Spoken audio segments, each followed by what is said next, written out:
영화 아바타에서는 인간이 나비족의 판도라 행성을 침략합니다. 이는 초전도성 물질인 어노페늄을 얻기 위해서입니다. 영화 속에서 어노페늄을 다량 함유한 판도라 행성 할렐루야 섬은 자기장이 강한 지역에서 산이 공중에 떠 있는 장면이 그려집니다. 이처럼 초전도체가 있다면 별도의 장비나 자원, 비용이 들어가지 않고도 상온에서 초전도 현상을 유지할 수 있게 됩니다.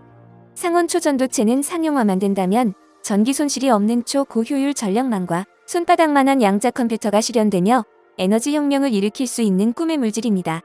그런데 최근 한국인 연구진이 쓴 논문이 공개되면서 전 세계 물리학계에 난리가 났습니다. 초전도 현상은 금속이나 화합물의 전기 저항이 어느 온도 이하에서 급격히 0이 되는 현상을 말합니다. 양자 컴퓨터, 핵융합 발전 등을 위한 핵심적인 물질로 손꼽히기도 하죠. 이에 전 세계 수많은 연구자들이 개발을 위해 천문학적인 돈과 수십 년의 시간을 투자했지만 단 한 번도 상온 초전도체를 제대로 구현한 사례는 없었습니다. 그런데 한국 연구진이 약 30도의 상온에서 전기 저항이 사라지는 초전도성 물질을 찾았다는 연구 결과가 공개되자 세상이 발칵 뒤집힌 것이죠. 지난 22일 사전 논문 출판 사이트 아카이브에는 한국 연구진이 상온 초전도체에 대해 쓴 2개의 논문이 공개됐습니다. 한국 연구진은 논문에서 세계 최초로 상온 초전도체를 만드는 데 성공했다고 밝혔습니다. 저자는 이석배 퀀텀 에너지 연구소 대표와 오근호 한양대 명예교수가 이끄는 연구진이며 논문 저자 중에는 한국전자통신연구원에 근무했던 김현탁, 미국 버지니아 윌리엄 앤 메리대 교수도 포함되어 있습니다. 상온 초전도 현상은 과학계의 오래된 꿈입니다. 초전도 현상은 금속이나 화합물의 전기 저항이 어느 온도 이하에서 급격히 0이 되는 현상을 말하는데요. 하지만 그동안은 불가능에 가까운 연구로 세계학술계에서는 오랜 난제로만 여겨졌습니다.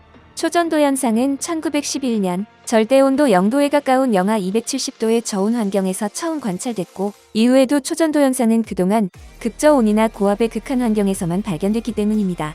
수많은 연구진이 상온 상태에서 초전도 현상을 발견하기 위해 연구를 했지만 번번이 실패하고 말았는데요. 초전도체 현상이 발생하려면 최소 영하 100도 이하로 온도를 낮추기 위해 많은 비용이 들어가는 상황입니다. 그런데 한국 연구자들이 공개한 논문은 이 초전도 현상을 상온과 상압에서 구현할 수 있다는 것을 증명하고 있는데요. 연구진이 개발한 상온 초전 도물질은 납과 인회석 결정 구조인 LK99입니다. 구리와 납, 인회석을 사용해 개발한 화학식도 공개됐습니다. 공개된 논문에 따르면 초전도 현상이 일어나는 임계온도는 섭씨 126.85도로 사이언스 캐스트의 초전도성을 띠고 있는 LK99 영상도 함께 공개됐습니다. 한국 연구진의 초전도체가 구현된다면 그야말로 세상이 뒤바뀌는 결과를 예측할 수 있는데요. 에디슨이 전기를 통해 세상을 바꿨듯이 비슷한 혁명이 일어나게 될 것입니다. 전기가 있는 모든 곳에 적용되기 때문입니다. 전력 손실이 극도로 적어지니 속도도 빨라집니다. 상온에서 구현되는 초전도체가 상용화되면 교통과 의료, 산업 등이 획기적으로 변화합니다. 케이블의 저항 때문에 발생하던 전력 손실이 사라져 에너지 비용이 확연히 절감될 수 있습니다. 온도를 낮추는데 많은 비용이 들던 MRI 등 초전 도하용 의료기기 사용 비용도 줄어듭니다. 서울에서 부산까지의 거리를 40분으로 단축시킬 수 있는 자기부상 열차도 현실화됩니다. 초소형 양자 컴퓨터와 초저전력 반도체 등을 통한 무궁무진한 산업의 발전도 이룰 수 있게 되겠죠. 전기 저항이 없기 때문에 전력 손실이 발생하지 않아 향후 초고속 컴퓨터나 무손실 송전에도 무한하게 활용될 것으로 기대할 수 있습니다. 상온 초전도체를 산업혁명의 증기기관 발견에 준한다고 비유하는 이유입니다. 이에 해외 매체들도 극찬을 쏟아내고 있는데요. 한국 과학자들의 상온 초전도체 발표는 인류의 새 시대를 여는 완전히 새로운 역사적 사건이라며 한국에서 온 소식을 전하고 있죠. 하지만 한국의 이 놀라운 발견에 대해 현재까지는 놀라움과 회의적인 반응이 갈라지고 있습니다. 그도 그럴 것이 1911년 네덜란드 물리학자 헤이커 카멜린 온네스가 초전도체를 처음 발견했을 때 그는 어느 날 갑자기 절대온도 4K 근처에서 수은의 전기 저항이 갑자기 0으로 떨어지는 현상을 우연히 목격하게 된 것이었습니다. 수은이 초전도체가 되는 순간이었지만 당시에는 양자역학 이론이 정립되기 전이었고 전기 저항이 0이 되는 건 역시 당시엔 이해가 불가능했습니다. 그러던 2020년 미국 로체스터대의 랑가 다이어스 교수 연구진은 국제학술지 네이처에 상온 초전도 현상을 발견했다는 연구 결과를 발표했습니다. 당연히 전 세계의 기대가 이곳에 모였는데요.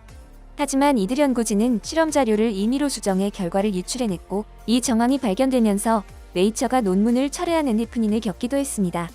올해 3월에도 루테튬과 수소, 질소로 상온 초전도체를 만들었다며 논문을 다시 냈지만 과학계에서는 한 번 논문을 조작한 바이어스 교수 연구진이 주장에 의구심을 품고 있는 상황이었습니다.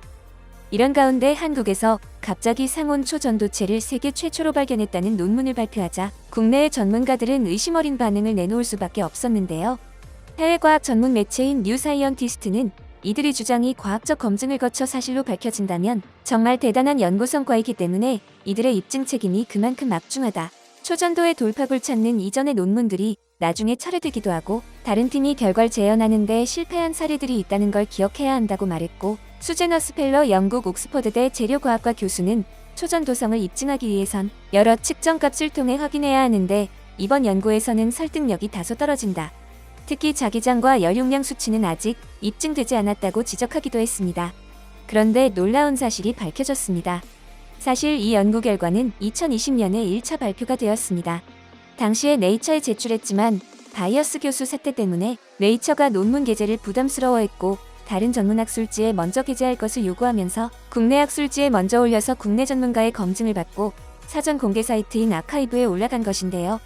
오늘 글로벌 과학 커뮤니티에서 이미 1999년과 2018년에 게시됐던 논문을 찾아 번역하면서 상황이 반전된 것입니다. 이 논문을 보면 이 한국 연구진들은 실험 대상을 조합하고 섞고 가열하면서 만약 초전도체의 특성이 안 보이면 멈추고 특성이 보이면 실험을 계속했습니다. 그리고 그 반복된 실험은 1999년부터 20여 년 동안 이어졌으며 1,000번이 넘는 실험 결과가 첨부되어 있었습니다. 현재 세계 과학자들은 해당 논문 속 내용대로 구리와 나브리용의 실험을 재현해보는 중인데 그 수치가 매우 정확해서 경악이 이어지고 있습니다. 이에 한국 연구진들은 최동식 교수의 별세 이후 교수님의 유언에 따라 세계 모든 과학자들이 그랬던 것처럼 원리도 모르고 제작 공정도 설명할 수 없지만 1999년에 우연히 발견한 물질로 24년간 1,000번의 실험을 거듭해봤고 이번 논문이 그 결과다라고 말할 뿐이었죠.